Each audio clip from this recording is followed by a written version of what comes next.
ಗೌರಿ ಕಲ್ಯಾಣ ಇವತ್ತಿನ ಸಂಚಿಕೆಯಲ್ಲಿ ಸರಿತಾ ಫ್ಯಾಮಿಲಿಯವರಿಗೆಲ್ಲ ಕೇಳ್ತಾರೆ. ನೀವು ಮದುವೆ ಮಾಡಿಸ್ಕೊಂಡು ಕರ್ಕೊಂಬಂದ್ರಲ್ಲ, ಯಾಕೆ ಹೀಗೆ ಮಂಟಪದಲ್ಲೂ ಮೌನ ಆಗಿದ್ರಾ, ಮೌನವಾಗಿ ನಿಂತ್ಕೊಂಡಿದ್ರಾ ಅಂತ ಅತ್ತೆ ಮಾವನ ಹತ್ರ ಕೇಳ್ತಾರೆ. ಜ್ಞಾನೇಶ್ ಹತ್ರ ಕೇಳ್ತಾರೆ, ನೀವು ನನ್ನ ಮಗನ ಚಿಕ್ಕಪ್ಪ ಅಲ್ವಾ, ಅಪ್ಪನ ಸ್ಥಾನದಲ್ಲಿದ್ರಿ, ನೀವೂ ಸುಮ್ಮನೆ ಆಗಿಬಿಟ್ರಾ, ನಿಮ್ಮ ಮಗನ ಜೀವನ ಹಿಂಗಾಗಿದ್ರೆ ಇದೇ ಥರ ನೀವು ನಿಲ್ತಿದ್ರಾ ಅಂತ ಕೇಳ್ತಾರೆ. ರೀ, ನೀವೇನಾದ್ರು ಮಾತಾಡ್ರಿ, ನನ್ನ ಮಗ ಹೆಂಡತಿಯನ್ನು ಸೌಭಾಗ್ಯನ ಕರ್ಕೊಂಬರ್ತಾಳೆ ಅಂತ ಹೇಳಿದರೆ ಇಂಥ ದೌರ್ಭಾಗ್ಯನ ತಲೆಗೆ ಹಾಕ್ಕೊಂಡು ಬರ್ತಾನೆ ಅಂತ ನಾನು ಅಂದ್ಕೊಂಡಿರಲಿಲ್ಲ, ಏನಾದ್ರು ಮಾತಾಡ್ರಿ ಅಂದಾಗ ಅವನು ಹೇಳ್ತಾನೆ, ನಾವು ಒಂದಿನ ನಮ್ಮ ಮಗನ ಜೊತೆ ಇಲ್ಲ ಅಂದ್ಕೊಂಡಾಗ ನಮ್ಮ ಮಗನ ಜೀವನ ಹಿಂಗಾಯ್ತಲ್ಲ ಚೇ ಅಂದಾಗ, ಚೇ ಅನ್ನೋದೇನ್ರಿ, ನಾನಂತೂ ಇವಳನ್ನ ಸೊಸೆ ಅಂತ ಒಪ್ಕೊಳ್ಳಲ್ಲ, ಇಲ್ಲಿ ತನಕ ಇವಳು ಬಂದಾಯಿತು, ಆದರೆ ಇವಳು ಇನ್ನು ಮುಂದೆ ಈ ಮನೆಗೆ ಕಾಲಿಡಕ್ಕಂತೂ ನಾನು ಬಿಡಲ್ಲ, ನಾಳೆ ನನ್ನ ಮಗನ ಚೀತು ಅಂತ ಬೇರೆಯವ್ರು ಅನ್ನೋದಕ್ಕಿಂತ ಮುಂಚೆ ಇವಳನ್ನಂತೂ ನಾನು ಸೊಸೆ ಅಂತ ಒಪ್ಕೊಳ್ಳಲ್ಲ, ಈ ಮನೆ ಒಳಗೆ ಬರೋಕ್ಕೂ ಬಿಡಲ್ಲ ಅಂತ ಸರಿತಾ ಹೇಳ್ತಾಳೆ.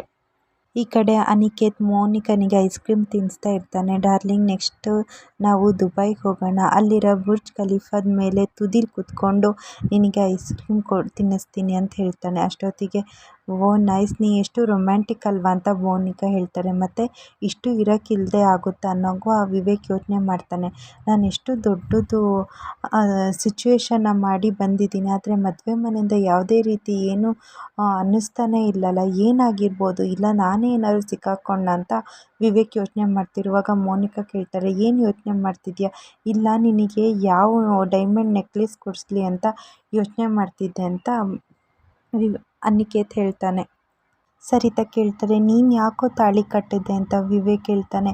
ನಾನು ಮಾಡಿದ ತಪ್ಪಿಗೆ ನಾನು ಅನುಭವಿಸ್ಬೇಕಮ್ಮ, ಈ ದೀನಾ ಫ್ಯಾಮಿಲಿನ ಬರೋ ಸೊಸೆ ಒಳ್ಳೆ ರೀತಿ ಇರಬೇಕು ಅಂತ ಮೋನಿಕನ ಇಷ್ಟಪಟ್ಟೆ, ಮೋನಿಕನೇ ಸೊಸೆಯಾಗಿ ಬರಲಿ ಅಂತ ಅಂದ್ಕೊಂಡೆ, ಆದರೆ ಅವಳು ನನಗೆ ಮೋಸ ಮಾಡಿದ್ಲು, ಹಾಗಾಗಿ ನಾನು ಮಾಡಿದ ತಪ್ಪಿಗೆ ಇವಳ ಜೊತೆ ಜೀವನ ಪೂರ್ತಿ ಗಂಡನಾಗಿರಬೇಕು, ನನಗೆ ನಾನೇ ಕೊಡ್ಕೊತಿರೋ ಶಿಕ್ಷೆ ಅಂತ ಹೇಳ್ತಾರೆ.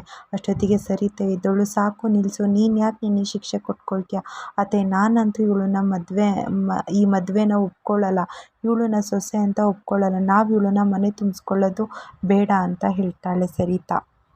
ಈ ಕಡೆ ಕಾಂತಲಕ್ಷ್ಮಿ ಗೌರಿ ನೆನ್ಪು ಮಾಡ್ಕೊಂಡು ಅಳ್ತಾ ಇರುವಾಗ ಚಿನ್ನಿಗೆ ಮೋನಿಕಾ ಇದ್ದಾಳ ಅಂತ ಫೋನ್ ಬರುತ್ತೆ. ಅಷ್ಟೊತ್ತಿಗೆ ಚಿನ್ನು ಇದ್ದವಳು, ಮೋನಿಕಾ ಇಲ್ಲ ಸತ್ತೋದ್ಲು ಅಂತ ಹೇಳ್ತಾರೆ. ಕಾಂತಲಕ್ಷ್ಮಿ ಚಿನ್ನುಗೆ ಹೇಳ್ತಾಳೆ, ಯಾಕೆ ಹಂಗೆ ಹೇಳಿದೆ ಅಂದ ತಕ್ಷಣ ಕಾಂತಲಕ್ಷ್ಮಿ ಗಂಡ ಹೇಳ್ತಾನೆ, ನಿಂಗೆ ಇನ್ನೂ ಯಾಕೆ ನಿನ್ನ ಮಗಳು ವ್ಯಾಮೋಹ ಹೋಗಲಿಲ್ಲ, ಅವಳು ಇಷ್ಟು ಮಾಡಿಲ್ಲ ಸಾಲಿಲ್ವಾ, ಮದುವೆ ಮಂಟಪದಿಂದ ಓಡೋಗಿ ನಮ್ಮ ಮಾನ ಮರ್ಯಾದೆ ಎಲ್ಲ ಬೀದಿಗೆ ಹಾಕಿದ್ಲು, ಪಾಪ ನಮ್ಮ ಗೌರಿ ಈಗ ಎಷ್ಟು ಆ ಮನೇಲಿ ಏನು ನೋವನ್ನ ಅನುಭವಿಸ್ತಿದ್ದವಳು ಅಂತ ಬೈತಾ ಇರ್ತಾಳೆ. ಈ ಕಡೆ ಚಂಚಲ ಇದ್ದವಳು, ಇವಳನ್ನ ಹೀಗೆ ಬಿಟ್ಟರೆ ಸುಮ್ಮನೆ ಆಗಲ್ಲ, ಇವಳನ್ನ ಹೇಗಾದ್ರು ಟ್ರಿಗರ್ ಮಾಡಬೇಕು, ಇಲ್ಲಾಂದರೆ ಇವಳನ್ನ ಕಳಿಸ್ಬಿಡ್ತೀನಿ ಅಂತ, ಅದಕ್ಕೆ ನೀವೇನು ಮಾತಾಡ್ತಿದ್ದೀರಾ, ಏನೋ ಆಗೋಯ್ತು, ಹಾಗಂತ ನೀವು ಹುಡುಗಿ ಮೇಲೆ ಈ ಥರ ಮಾತಾಡಿದರೆ ಏನು ಅಂದಾಗ, ಏನು ನಿನಗೆ ಗೊತ್ತಾಗುತ್ತೆ, ಇದೊಂದು ತಾಯಿಯ ನೋವು ಅಂತ ನಿಂಗೆ ಅರ್ಥ ಆಗ್ತಿದ್ಯಾ ಅಂದಾಗ ಚಂಚಲ ಹೇಳ್ತಾಳೆ, ಅವತ್ತೊಂದು ದಿನ ನನಗೂ ಹೀಗೆ ಆಗಿತ್ತು, ಆದರೆ ನೀವು ನಿಂತ್ಕೊಂಡು ನಗಾಡ್ತಿದ್ರಲ್ಲ, ಇವತ್ತು ಗೊತ್ತಾಯ್ತಾ ಆ ನೋವು ಏನು ಅಂತ ಅವಳು ಮನಸ್ಸಲ್ಲಿ ಹೇಳ್ಕೊಳ್ತಾಳೆ. ನಾನಂತೂ ಇವಳನ್ನ ಒಪ್ಕೊಳ್ಳಲ್ಲ, ಇವಳನ್ನ ಇಲ್ಲಿಂದಾನೇ ಕಳಿಸ್ತೀನಿ ಅಂತ ಸರಿತಾ ಹೇಳ್ತಾಳೆ. ವಿವೇಕ್ ಅಪ್ಪ ಬಂದು, ಏನು ಮಾತಾಡ್ತಿದ್ದೀಯಾ, ಇವನಿಗೆ ಈ ಮುಹೂರ್ತದಲ್ಲಿ ಮದುವೆ ಅಂತ ಆಗೋದಿಲ್ಲ ಅಂದರೆ ಇನ್ಯಾವತ್ತೂ ಮದುವೆ ಆಗಲ್ಲ ಅಂತ ಸ್ವಾಮೀಜಿ ಹೇಳಿದರು, ಹಾಗಾಗಿ ನಾವು ಈ ಮದುವೆ ನಿಲ್ಲಿಸಿದ್ರು, ಈಗ ಆಗೋಯ್ತು, ನೀನು ನೋಡಿದರೆ ಇವಳು ಸೊಸೆನೇ ಒಪ್ಕೊಳ್ಳಲ್ಲ ಅಂತ ಹೇಳ್ತೀಯಲ್ಲ, ಅವಳನ್ನ ಸೊಸೆ ಅಂತ ಒಪ್ಕೊಂಡು ಮನೆ ತುಂಬಿಸ್ಕೊ ಅಂತ ಹೇಳ್ತಾರೆ. ನಾನಂತೂ ಒಪ್ಕೊಳ್ಳಲ್ಲ, ಇವರೆಲ್ಲ ಬೇಕು ಅಂತಲೇ ನಾಟಕ ಮಾಡಿದ್ದಾರೆ, ಇವರಮ್ಮ, ಇವಳ ಅಕ್ಕ, ಇವಳು ಯಾರೂ ಬರ್ದಿಲ್ಲದ ಈ ನಮ್ಮ ಫ್ಯಾಮಿಲಿ ಫಂಕ್ಷನಿಗೆ ಇವ್ರು 3 ಜನ ಹೆಂಗೆ ಬಂದರು, ಬೇಕು ಅಂತಲೇ ಇವರು 3 ಜನನೂ ಎಲ್ಲ ಪ್ಲ್ಯಾನ್ ಮಾಡಿಕೊಂಡೇ ಇಷ್ಟೆಲ್ಲ ಮಾಡಿದ್ದಾರೆ ಅಂತ ಹೇಳ್ತಾಳೆ. ಇಷ್ಟು ಇವತ್ತಿನ ಸಂಚಿಕೆಯಲ್ಲಿ ನಡೆದಿದೆ.